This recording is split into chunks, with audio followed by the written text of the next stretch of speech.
To start the debate, each candidate will be asked 2 questions. Candidates have 60 seconds to answer each question. Chuck Williams, you get the first question of Stacey Abrams. Thank you, Donna. Ms. Abrams, public opinion polls in our state show support for the right to abortion, Medicaid expansion, and banning assault weapons. You are on the side of public opinion in each of these issues, yet you are behind in almost every poll. Why? First of all, thank you so much for having me, and I appreciate the opportunity to address the communities of Georgia. The reason people are on my side are because I'm on the right side of history and on the right side of the issues. But we also know that polls are a snapshot. The question is, who are they taking a picture of? When I'm going across this state, the people I'm talking to are excited about this election, but they also know that they're often left out of the conversation. Students who have found themselves... Oh God, what just happened? Did we just lose it? What on earth was that? Off air. What the heck? It lasted a minute and then it bailed. Do we have any other streams? What is happening? That was crazy.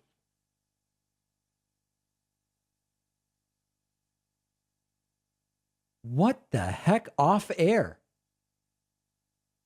What the hell is going on? Watch live. This is just an article. The live feed is having issues. Oh God, you gotta be kidding me.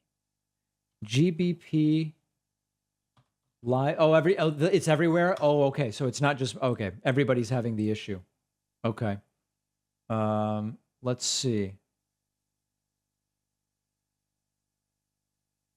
Let's see if we can get, yeah, it's off air. Wow. Wow. All right. I guess all we can do is wait for it to come back. It seems like all the streams, the live feed is dead. It's dead everywhere. Okay. All right, everybody. It's not an issue here. Okay. The stream appears to have died everywhere. It appears to have, okay. Reuters live, Kemp, Abrams. Let's see.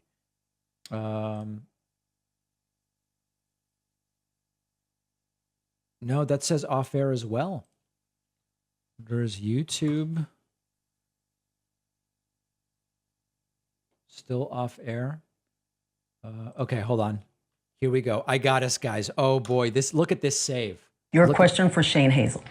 Mr. Hazel, Georgia seems to be struggling right now in dealing with how to legally take on the issue of cannabis in the state. What do you think needs to be done here? How should Georgia address the issues surrounding marijuana? I guess a perfect question for a libertarian.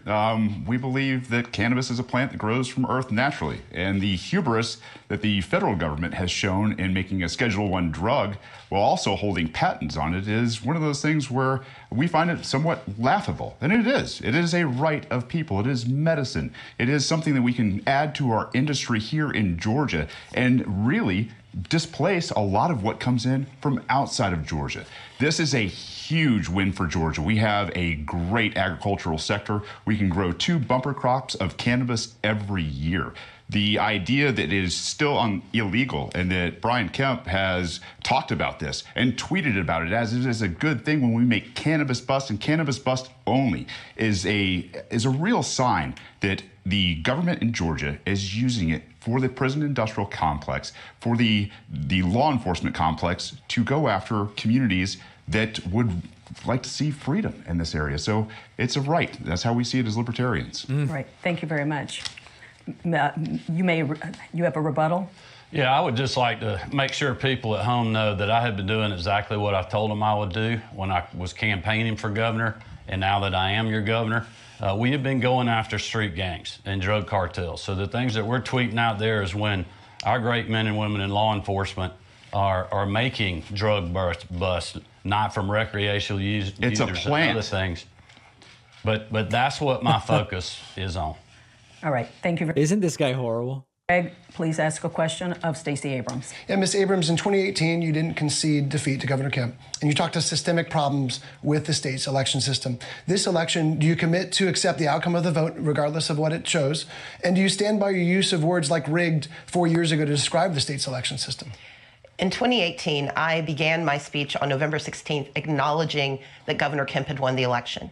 I then proceeded to lay out in grave detail the challenges faced by voters under his leadership as Secretary of State, including the 10+2 who were arrested in Quitman, Georgia, because they had the temerity to use absentee ballots. I told the story of students who were denied access to the right to vote, even though they had duly registered. 80,000 complaints had come in by that day, and it took 4 years of federal investigation in a lawsuit that was the longest running voting rights lawsuit in the state's in recent history that proved us right. Now, we didn't win every single claim, but we forced massive changes to the election laws. And unfortunately, Brian Kemp and Brad Raffensperger have decided to restore their greatest hits. Just today, a homeless woman was denied the right to vote in Forsyth County because she did not receive a provisional ballot because she had been challenged. As governor, I intend to stand up for the right to vote. I will always acknowledge the outcome of elections, but I will never deny access to every voter, because that is the responsibility of every American to defend the right to vote. Thank you. Brian Kemp, rebuttal, 30 seconds. Well, I would just say that Ms. Abrams is going to do a lot of attacking of my record tonight because she doesn't want to talk about her own record. In 2018, in the governor's race, we had the largest African-American turnout in the country. She said that Senate Bill 202, our Recent Elections Integrity Act, what we passed 2 years ago, would be suppressive in Jim Crow 2.0. Just this past May in our primaries, we again had record turnout in the Republican primary and the Democratic primary. In Georgia, it's easy to vote and hard to cheat. And I'd like to add just a second here, as the Libertarian. 30 seconds for you. Although you will push for people to have access to going to the polls and voting, you're not pushing ballot access. This is a huge oppression for people like the third parties, the people that want to get their people on the ballot. We have, I think, 20% Democrats, 20% Republicans in the state of Georgia. That leaves 60% of people in Georgia unrepresented by ballot access laws that both of them support. 30 seconds, Ms. Abrams. Actually, to correct Mr. Hazel, I co-sponsored legislation to expand ballot access because I agree with you that third parties should have better access to the right to vote in the state of Georgia. I co-sponsored it with one of our independents in the state legislature. He never heard of it. But let's be clear about ballot access and voter access. Brian Kemp was the Secretary of State, and he has assiduously denied access to the right to vote. We know that the right to vote is the only way that we can make the changes we need in the state, the only way we can make the changes we need in this country, whether it's access to the right to an abortion, the ability to take care of our families. We need a governor who believes in access to the right to vote and not in voter suppression, which is the hallmark of Brian Kemp's leadership. Thank you very much. We're going to move on. With all due respect, I was called out. I would like to just the record reflect, as my time as Secretary of State, I'm the person that created the online voter registration system in this state, where any Georgian can vote, register to vote 24 hours a day, 7 days a week. So for someone to say that we have been suppressive in our state when we've seen turnout increase over the years, including with minorities like African Americans, Latinos, and others, is simply not true. And again, Ms. Abrams is going to lie about my record because she doesn't want to talk about her own. All right, we're going to move on here. And that's the case. We're going to move on here, Mr. Hazel. Jennifer, your question for Brian Kemp. Governor Kemp, several hospitals and medical centers across the state have announced or gone through with plans to close their doors, leaving a gap in care and a reduction in services at a time when our healthcare workers are already suffering from burnout, from increased demand and workloads. Many are now facing care that will be delayed or unavailable, while our state's capital will soon have only one level 1 trauma center.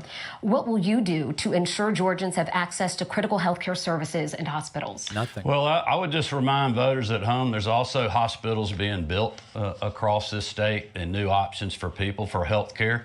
Look, the AMC situation was something that was thrown on a lot of political leaders, including me. But instead of complaining about it and doing the blame game, I went and worked with Fulton County, with DeKalb County, with Democrats to come up with a solution that put state resources into Grady to help make sure people have the access and the care that they need in our state. And I'm committed to continuing to do that in the future. All right. Shane, I'm sorry. Chuck, you get the final question to Shane Hazel. Thank you. Mr. Hazel, you ran for Congress in 2018. That was just 4 years ago. You ran as a Republican. You got less than 30% of the vote in the Republican primary. What happened between then and now that made you a Libertarian? Oh, I actually came back to my roots as a libertarian. We believe in freedom. We saw what the Republican Party was. We saw what the Democratic Party was. They are force and coercion. No matter what they talk about, it's force and coercion. Whether it's certificate of need for hospitals, whether it is taking guns away from law-abiding citizens. It is always force and coercion at the point of a gun from the Democrats and Republicans. To look at life through consent, the eyes that, hey, we can all have transactions. We do it every day in the private sector. 99.9% of us go throughout our day without raping people, without murdering people, without pointing guns at people to take their property. This is the libertarian delusional stuff that I interviewed a professor about the other day. Period. That's how I became a libertarian. This is why we're going to send this thing into a runoff. And if people were really looking for something to change, you'd vote libertarian. You'd send a message to both of these parties, because one of these people will most likely be the executive in a rigged system, that you want to be more free. Thank you. That concludes the first round of the debate. Wow. The candidates will now ask a question to each of their opponents. Candidates will have 30 seconds to ask the question, 60 seconds to respond, and the candidate who asks the questions will have 30 seconds for rebuttal. By random selection, Brian Kemp, you may ask the first question to Stacey Abrams. Well, thank you very much. As many people know, I have over 100 sheriffs endorsing my campaign, several of which are Democrats. And my question for Ms. Abrams tonight is how many sheriffs statewide have publicly endorsed your campaign? Mr. Kemp, what you are attempting to do is continue the lie that you've told so many times. I think you believe it's the truth. I support law enforcement and did so for 11 years, worked closely with the Sheriff's Association. I'm probably the only person standing here who's ever actually written a SOP for a police department when I was working for the city of Atlanta. But I have two brothers, one who has committed crimes, and I want his victims to be able to call the police and get the help they need, and I've always supported that right. But I have another brother who has faced being pulled over for driving while black when he was coming back from his job as a social worker. Unlike you, I don't have the luxury of relying on slogans to describe my position on public safety. I believe that we need safety and justice because I love both of my brothers. And like most Georgians, I lead a complicated life where we need access to help, but we also need to know that we are safe from racial violence. While you may not have had that experience, too many people I know have, and that is why I will always stand up for making certain that safety and justice are the conversations we're having in Georgia and the delivery we have as the next governor of Georgia. She's really Thank you. good. 30 seconds, Mr. Kemp. Well, I would just tell people that, look, I support safety and justice, but Ms. Abrams refused to answer the question, so I'll let you know that the answer is 0. No sheriffs are endorsing her statewide because of her stances on wanting to defund the police, eliminate cash bail, and serving on the boards of organizations like the Margaret Casey Foundation that supports and gives grants to organizations that are promoting the defund the police movement. If I may respond, because he actually lied there. Yes, I 30 do seconds. have the support of sheriffs, but unlike Mr. Kemp, I do not make it my plan to list every person who supports me. I have the support of sheriffs, I have the support of advocates, I have the support of victims, I have the support of those who want to be treated fairly in our system. I have to have conversations with the entirety of Georgia. I don't have the luxury of being a part of a good old boys club where we don't focus on the needs of our people. And that is why my mission has been to put out very concrete plans explaining how I will serve justice, how I will serve safety, and how I will serve the citizens of the state of Georgia. 30 seconds, Brian Kemp. Well, look, I would just tell people, I know Ms. Abrams is upset and mad because these are things that she said. This is not me making. Is this like an angry black woman type comment? In interviews that she's done, and she's sitting on organizations that you can go look at the facts yourself. And that's why the men and women in law enforcement want a governor that is going to stand with them, who has been with them, not only to have their back, but also stand shoulder to shoulder on things like civil unrest and going after street. I know she's mad. She is? Thank you very much. What? Stacey Abrams, you get the next question for Shane Hazel. Mr. Hazel, Republicans and Democrats have raised the alarm over the rise in the Chinese Communist Party-backed companies purchasing American farmland. To date, they've purchased more than 1 million acres of farmland in the state of Georgia. Would you agree with Mike Pompeo that allowing those purchases in the state of Georgia is a sign of madness? And would you be concerned about the national security implications of the Chinese Communist Party purchasing this land with the support of the state of Georgia? I see the setup for this question. I understand why it was projected at me. As libertarians, we believe that you own your property and that the state can't take it away from you and can't sell it or can't determine who you sell it to.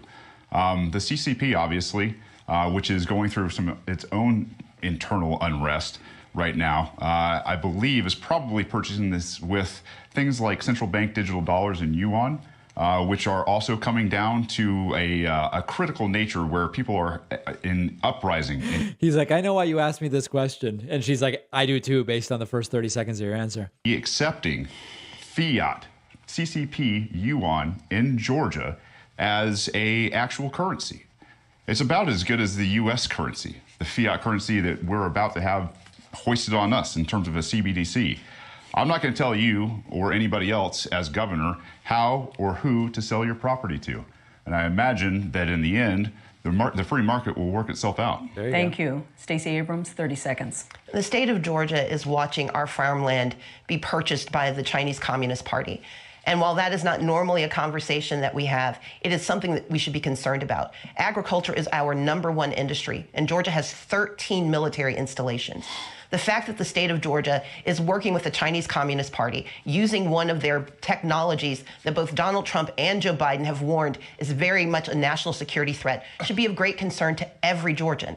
This is not about being concerned simply about who's owning the land, but it's about how much access to our information they have because of this state. Thank you. Shane Hazel, you may ask your question of Stacey Abrams. Yeah, I'd agree with you. The military-industrial complex is a big problem. It is. And the fact that we have people trying to come here to, I don't know, get a backdoor into our military, I think one of the things we should be talking about as Georgians and as executives is the Defend the Guard Act, where our military has been used very, I don't know, haphazardly around the world to go and take resources from the Middle East. Is this a question? Now in Mr. Ukraine. Hazel, your question. This is my question to who? To Stacey Abrams.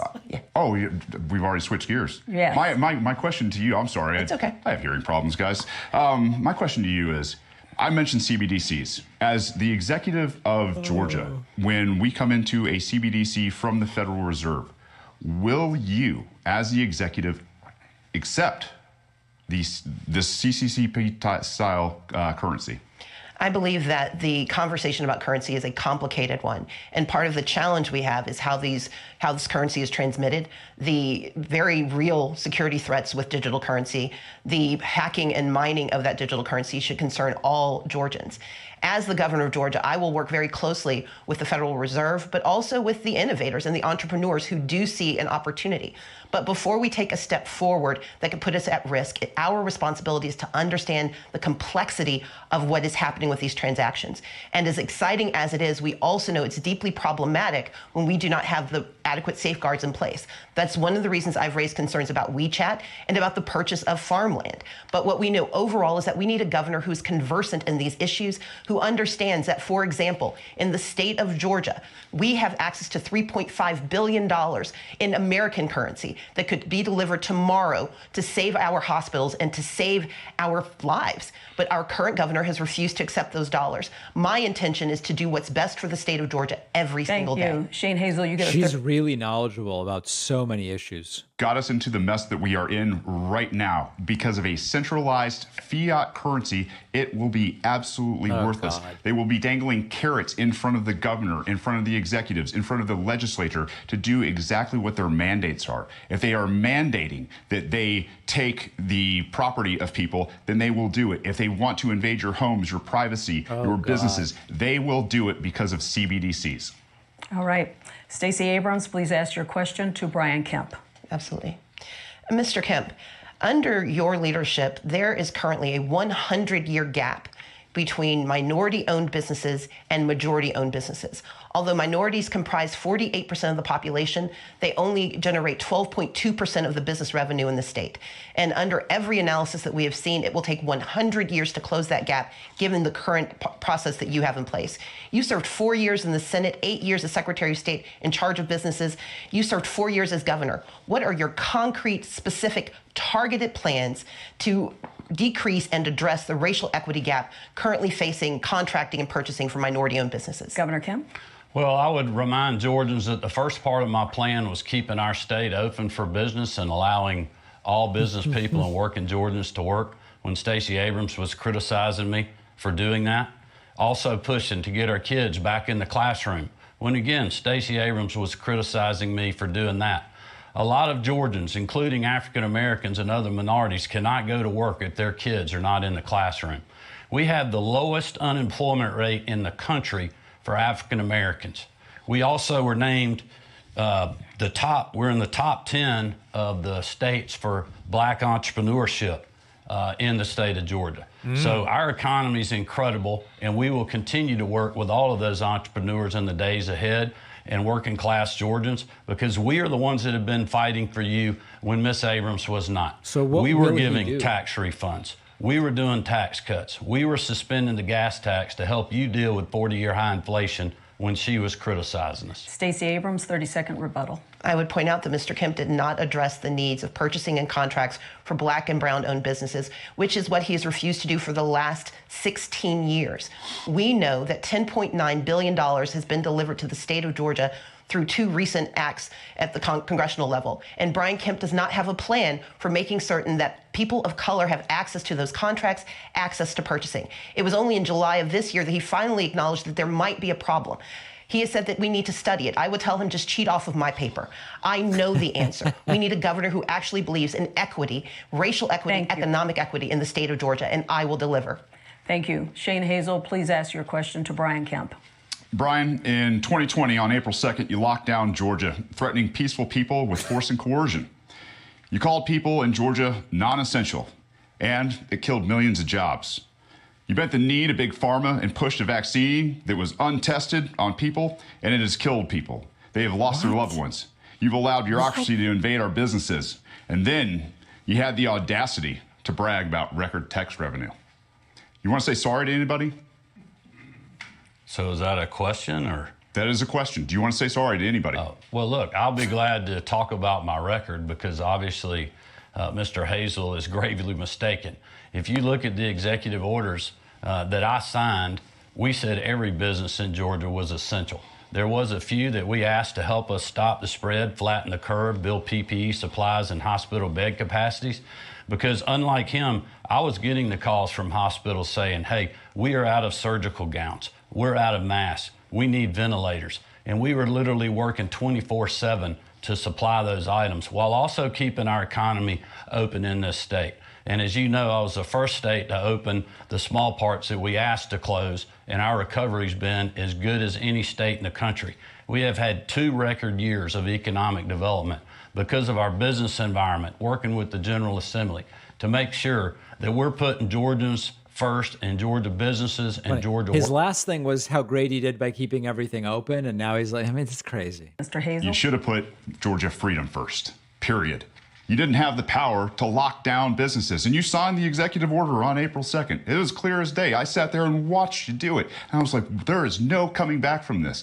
The idea that the default was to lock down Georgia instead of trusting Georgians with their freedom to adapt in a time of very changing circumstances, I think is a tyrant move, and I think the left and right are fascist and communist socialists, whereas we're talking about real liberty, trusting Georgians with those decisions. Thank you, Mr. Hazel. Brian Kemp, you imagine this guy debating Herschel Walker. For Shane Hazel. Well, I would just ask Mr. Hazel if he supports the things that we have done, because we were open and Georgians were working and we've had excess revenue. So instead of doing big government... That's our tax money. Okay.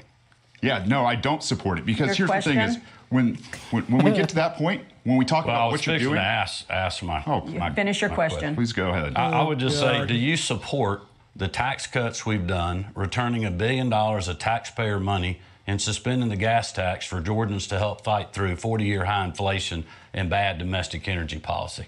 Georgia, I hope you hear me when I say libertarians think taxation is theft. It's your money. It's your property. You should be able to determine what you do with it. I don't support the fact that you haven't ended qualified immunity. I don't support the fact that you haven't ended civil asset forfeiture. I don't support the fact that you haven't ended the drug war. You haven't ended nonviolent crime. You haven't ended cash bail. You haven't ended no-knock raids. You haven't implemented community review boards. And you haven't banned blacked-out cop cars that go after people for more. Did you say community urea boards? By the executive to leave peaceful people alone in the state of Georgia. That's my message to both of you, to everybody in the state who wears a badge. Stop going after peaceful people. Mr. Kemp, 30-second rebuttal. Well, that's simply not true. As Georgians know, I have followed the laws and the Constitution of this state. And I ran on going after criminal street gangs because I knew there was an issue in our state when other people wouldn't even talk about it and the media wouldn't ignore. Everybody who's here should get equal time, but what sucks is that the libertarian guy has no shot. And I really want to hear from Stacey Abrams go back, and her going back and forth with Kemp is what we would learn from. We're going to go after bad people that are selling bad drugs and killing our children and our other citizens. The free market way to do that would be to allow cannabis and psilocybin to handle the mental health issues. Okay, well, I wasn't talking about cannabis. I was talking about deadly fentanyl. Stop busting them then. Gentlemen, we're going to move on. That concludes our second round. For those just joining us, this is the general election debate between candidates for governor. We will now go back to the panel to ask questions to the candidate of their choice until we run out of time. As a point of moderator privilege, I may also ask questions of the candidates, and I will determine when a rebuttal is appropriate. And I'm going to use that moderator privilege right away to ask some education questions. Mr. Kemp, if reelected, you've said you'll push for $65 million dedicated to fighting pandemic learning loss, hiring more counselors, and recruiting teachers to fill shortages. How do you respond to those who say you should have prioritized those academic-related issues over laws dealing with divisive concepts, parental laws, and obscene books in the past legislative session? Even those who were pushing for those laws, in the end, say they don't have much teeth.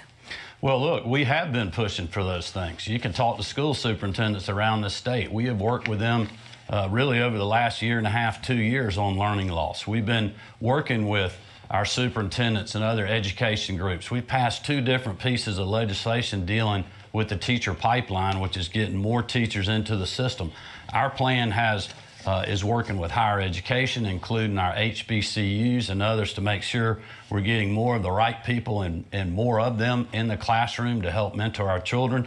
This is really just the next step in the process. We are funding K through 12 education in this state more than we ever have per pupil, ever. And that's coming off a recession during the middle of a global pandemic.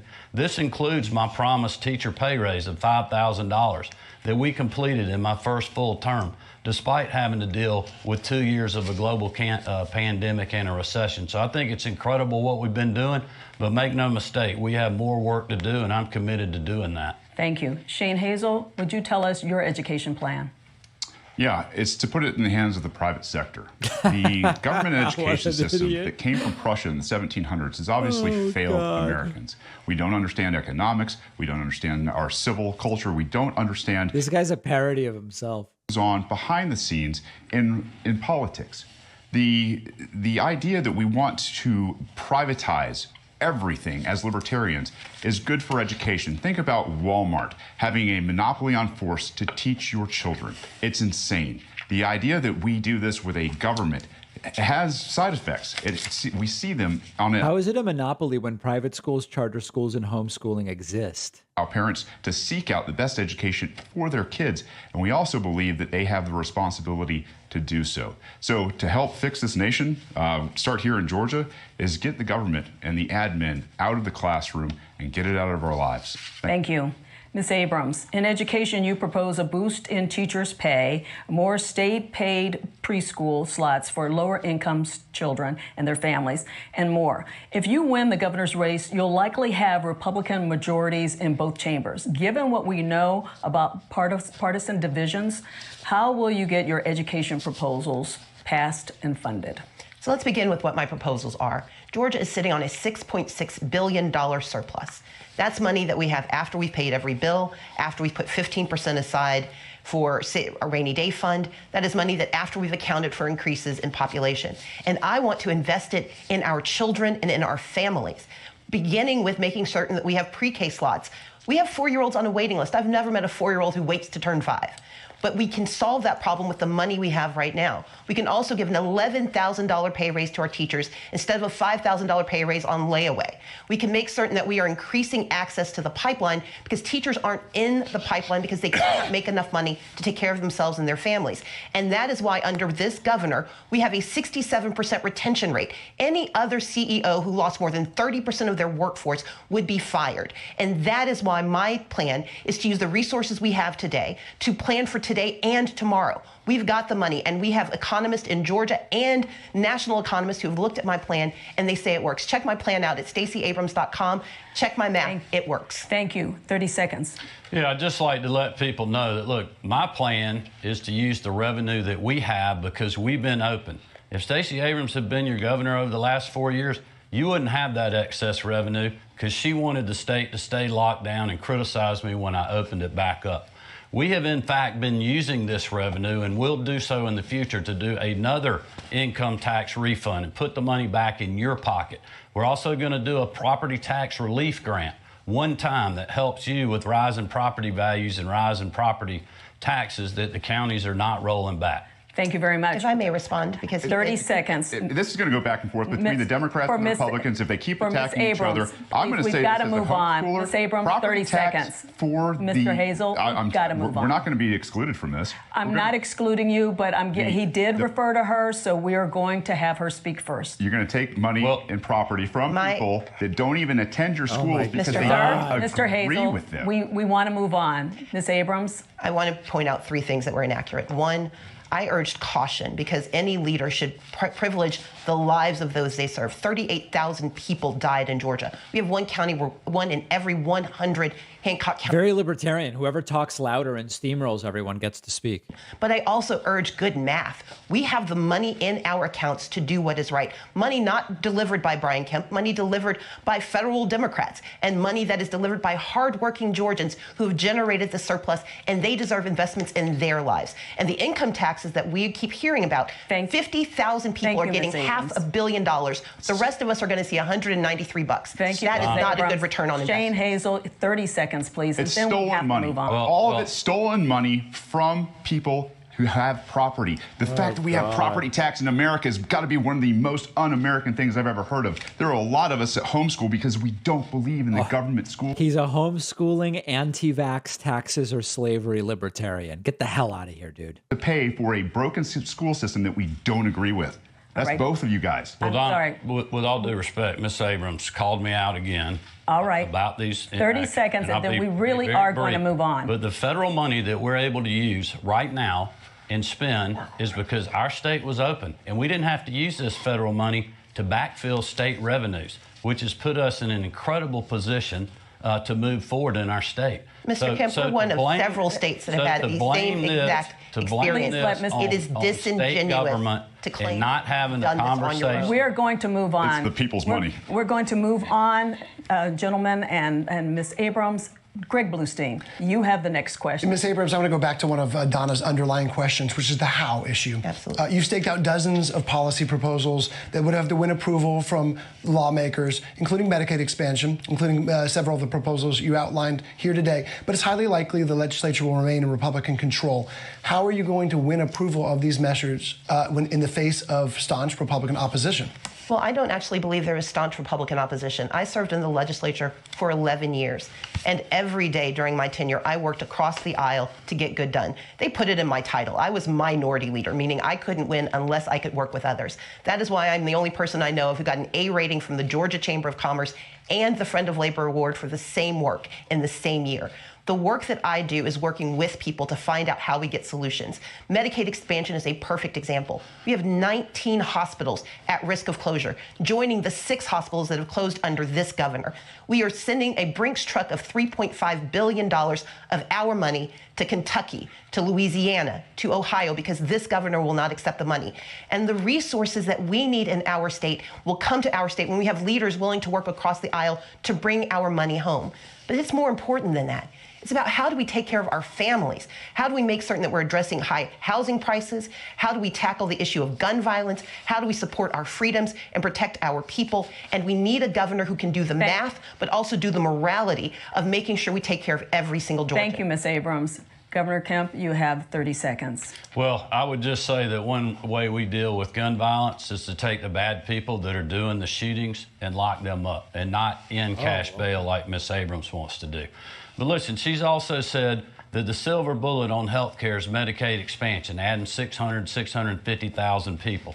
Well, there's been 600,000 people added to the Medicaid roll since I become governor. And the problem is it's a broken government program that she wants the government decide your health care that will also kick 200,000 private citizens off their private sector health care. Thank you. If I may respond. 30-second rebuttal. Just talk about he this. called just her for a name. second. Ms. Abrams, you have a 30-second rebuttal. This is ridiculous. Number one, Medicaid expansion will allow 500,000 Georgians who are working people to get access to health care. That is a good thing in a state where we have people dying every day from cancer, from issues with health, issues with diabetes, issues with heart disease. But number two, the 600,000 people that he references who are on Medicaid, they are put there because of the public health emergency. And when that ends, they will lose health care, which will add more people who are on the streets unable to get health care. Under this governor, we've lost 6 hospitals. We have ambulance wait times that are excessive, and our people need relief, and they need their money back. I would like to weigh in. We want to give our panelists a chance to ask more questions. So, Chuck Williams, it is your turn to ask a question. It's insane. Governor, the Democrats have controlled the U.S. Senate for 2 years because Georgia shifted from 2 Republicans to 2 Democrats in January of 2021. One of those seats was held by Kelly Loeffler, a person you appointed to that post. She then lost to Senator Warnock. Do you wish you had made a different choice when you selected Kelly Loeffler? Well, no, not at all. I mean, I was excited about her candidacy. I know she worked extremely hard. It was a very challenging environment in 2020. And I think it goes to the point that in 2020, watching that election, I learned a lot of lessons. You know, a lot of the things that we haven't been doing with the ground game from a political perspective, we are now doing. Making sure that when we're campaigning, that we're making sure what we know the differences are with the candidates, but also we got to be for something. And what I'm for is doing another $1 billion tax rebate, for doing property tax relief grants, for continuing to strengthen rural Georgia and run rural broadband like we have been doing, that we started this program long before the pandemic hit. Doing economic development projects where 74% of the investment of over $30 billion over the last 2 record years is going to rural Georgia. Over half the 80,000 jobs that are going with those projects outside the 10 metro counties in rural Georgia, and I'm committed to doing that in the future. Mr. Hazel, if you would like to have 30 seconds, you may. Thank you very much. The state of Georgia needs a governor who understands econ. The $200 trillion of unfunded liability in this country, as a veteran, understanding that we have a veterans health care system that is in shambles. They treat you as a liability, and they will throw pills at you every chance they get. They won't actually address your health. There is no way on earth we're going to expand that to the rest of the 99% of the country. It's a fairy tale, and it doesn't exist. That's why the economy is collapsing, because they continue to print trillions and trillions of dollars and hike interest rates at the same time. Thank you very much. By what metric is the economy collapsing? To ask a question. This question is for each of you. What do you see as the biggest challenge facing Georgia and Georgians, and how do you think it should be addressed? What will you do as governor to address that challenge? Let's start with you, Stacey Abrams.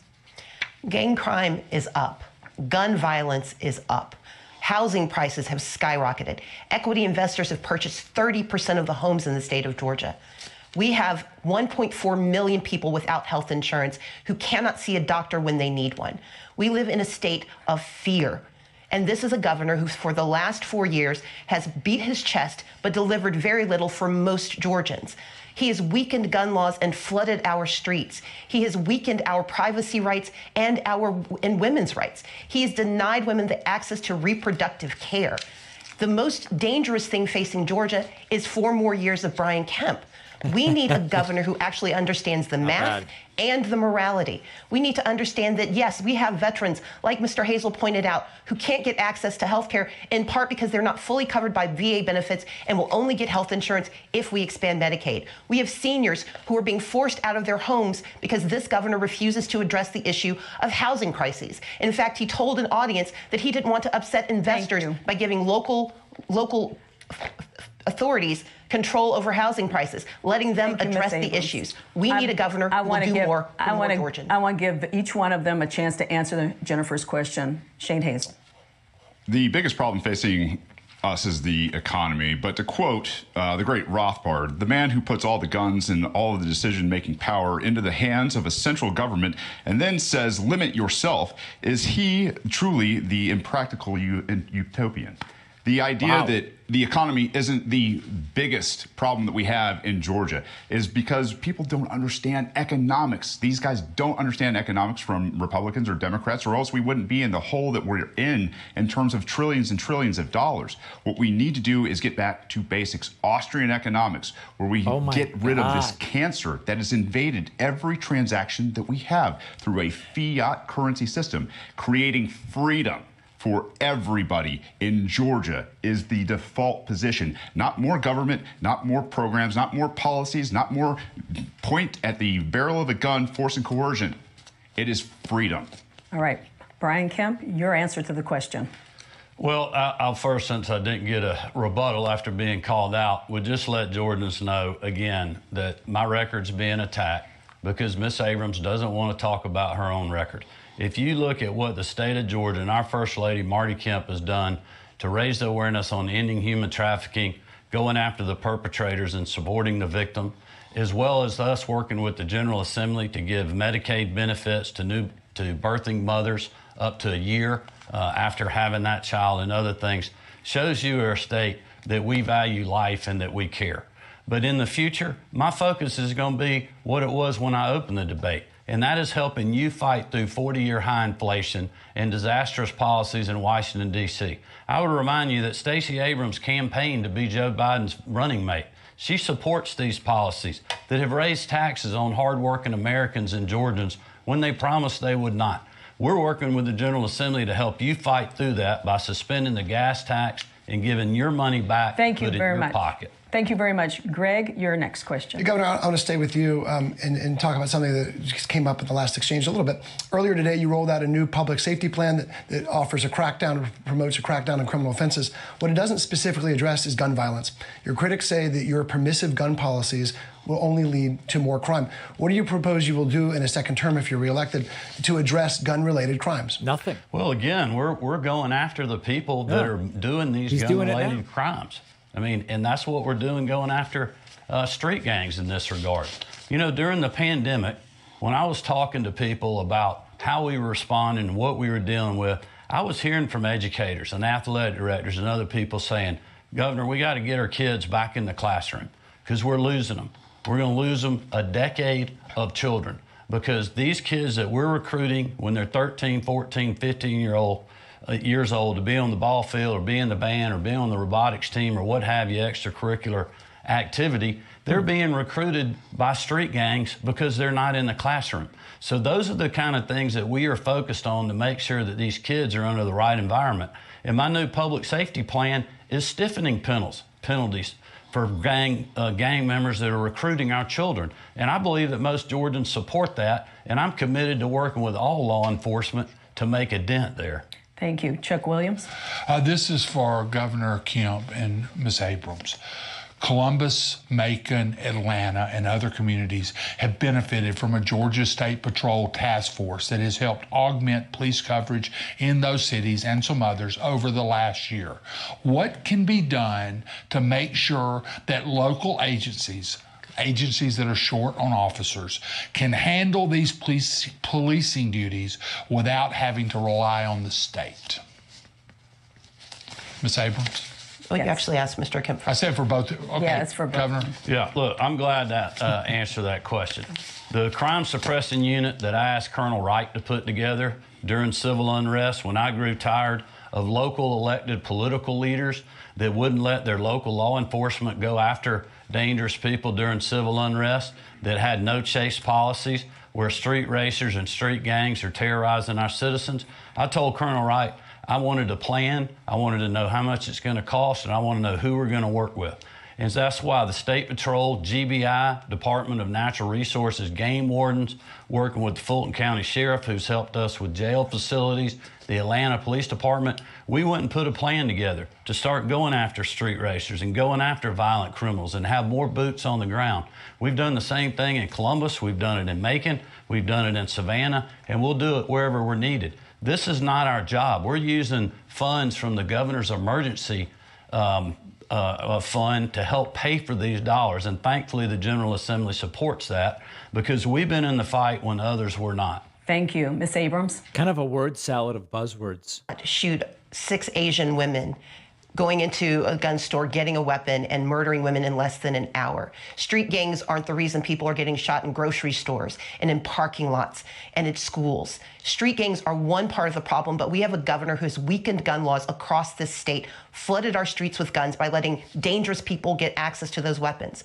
Georgia does not have a waiting period. We do not have universal background checks. And one of the few permits that we had that was helping keep us safe stopped 5,000 people who should not have had weapons from getting them, got weakened by this governor with his criminal carry law. As the next governor, my intention would be to actually give the people who do 90% of law enforcement the support they need. We know that they have asked for at least $136 million so they can recruit and retain officers. I am the only candidate who's put in place a plan for at least $25 million in grants, not loans, to go to these local law enforcement officers so they can recruit and retain officers so that their officers aren't working 2 or 3 jobs simply to make ends meet. Thank you. Before your rebuttal, Governor Kemp, Shane Hazel, you may very respond much. to this question. You keep going back to guns, Stacey, and I think it's going to be your undoing here in Georgia. Georgia, we're going to have less and less gun laws, whether it's under Republicans or Libertarians. Libertarians don't believe in any gun laws. We believe that you know how to best protect you and your property. And the biggest mass murderer in history is government. It's not private citizens. Most private citizens, like I said before, go throughout their day without doing any harm to anybody. However, the people in the government with all of the guns still go after people with a badge when they shouldn't have to. In Holly Springs, Georgia, I introduced the Helios Initiative, where we got rid of civil asset forfeiture.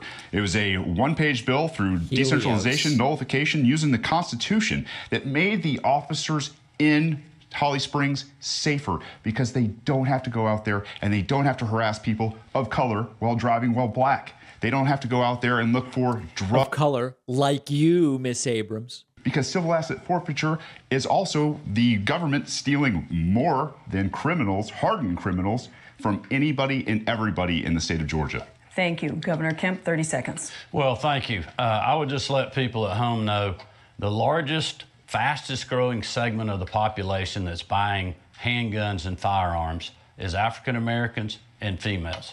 You know why?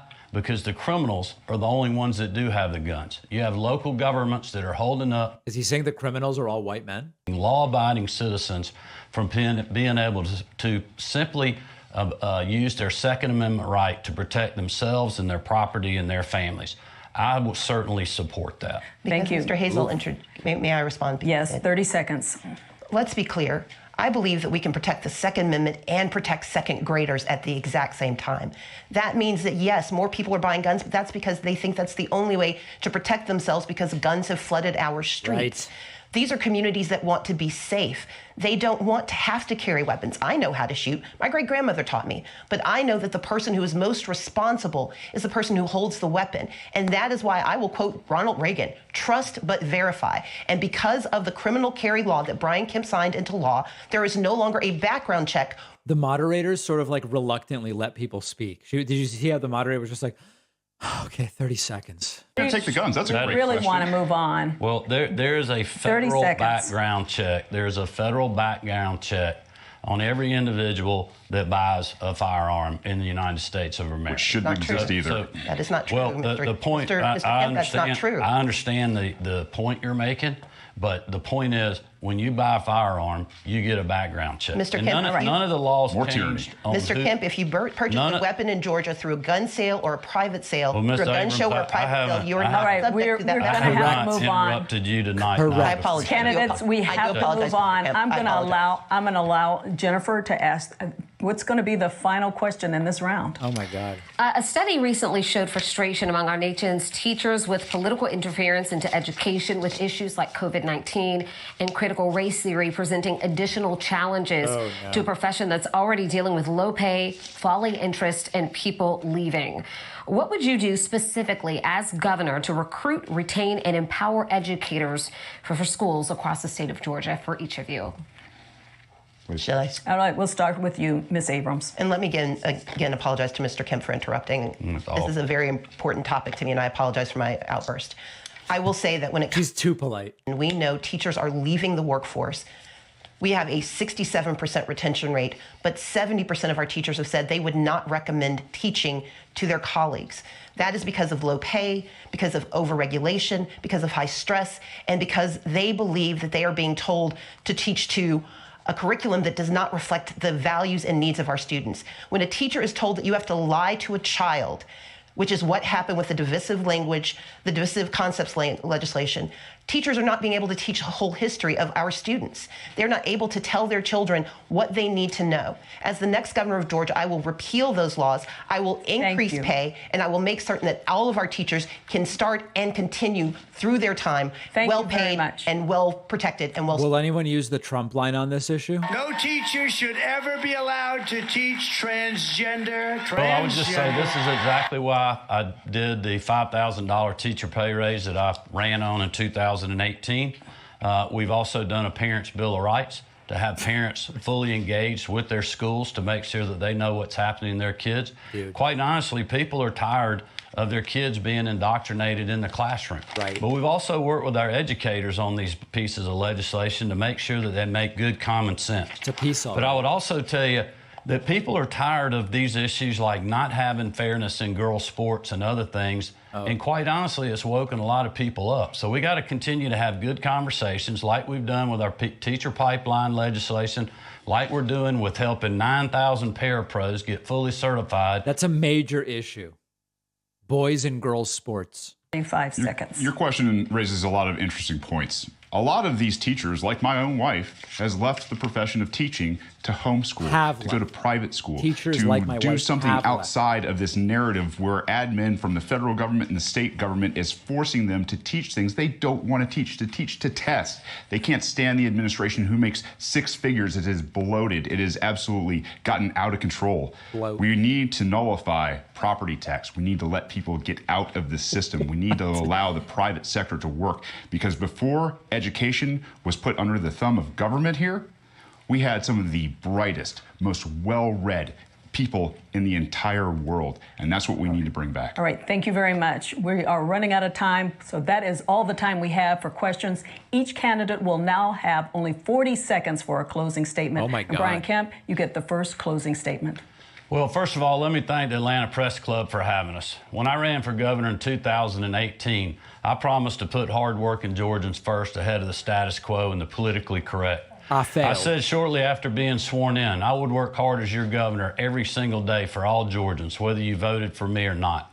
I'm so optimistic about the future of our state, the lowest unemployment rate in the history of the state, the most people working, and economic opportunity in all parts of our state, no matter your zip code or neighborhood. Stacey Abrams said Georgia's the worst state in the country to live. Well, Marty, the girls and I disagree. We think Georgia's the greatest state in the country to live, work, and raise our children. And that's why I'm asking for your vote and support to keep it that way. Thank you, and God bless. Thank you. Stacey Abrams, 40 seconds. I, too, want to thank everyone tonight for your support. And I want to point out that Brian Kemp did make promises. He promised to keep us safe, but crime has gone up. He promised to protect us, and yet he's attacked our freedoms. He has promised to take care of our families, and yet the rising prices in Georgia are rising because he refuses to expand Medicaid, because he refuses to tackle the affordable housing crisis that we have, and he's sitting on $400 million of our money that he will not spend to keep us under roofs and in our homes.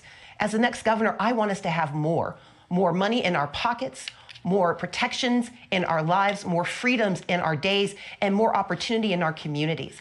I see all of Georgia, and as the next governor, it will be my intention to serve all of Georgia. I encourage you to go to my website, StaceyAbrams.com, and please make a plan to vote, and know that I'm asking for your vote tonight. Thank you. Shane Hazel, you get the final 40-second closing statement. Georgia, you are essential. We are in changing times. Technology, money, politics are all changing incredibly fast. As humans, our superpower is our ability to adapt to a changing world. This power to adapt, our passion and genius is unleashed when it is free. This is cringe. Free from tax, free from government and their lockdowns, free from government mandates, and free from force and coercion. You know best how to adapt and run your life, and that is your right to do so. It is time peaceful people were free to take on the challenges we face. Our message to the government is simple. It's time to leave peaceful people alone. If you believe the government is so damn essential, we have to go. I'm sorry. Stop robbing us at the point of a gun and compete with That concludes our debate. We'd like to remind voters that Election Day is Tuesday, November 8th, and early voting has already begun. Our thanks to the candidates and to our panel of journalists. We'd also like to thank the Atlanta Press Club for arranging today's debate. For more information about the debates they will host this election season, visit atlantapressclub.org/debates. I'm Donna Lowry. Thanks for joining us for the Atlanta Press Club debates. What a disaster. Let's see the dynamics and see if anybody shakes hands or if the libertarian guy keeps shaking his head or what goes on. They're not going to show us. So listen, one of the things that happens in these debates is that the format gets in the way of debate. Everybody agrees to 30 seconds this, 40 seconds that, blah, blah, blah, blah, blah. They become so rigidly attached to it that then there's no actual debate. And you need a format. I'm not denying that. But you can actually include, listen, if they could be adults, you could come in and say, hey, listen, we'll have these 5-minute periods for kind of free exchange, but you cannot talk over each other. You talk over each other and we just shut it down, okay? And we start muting mics. To the extent that you all can actually talk to each other like adults, we will allow these, whatever periods.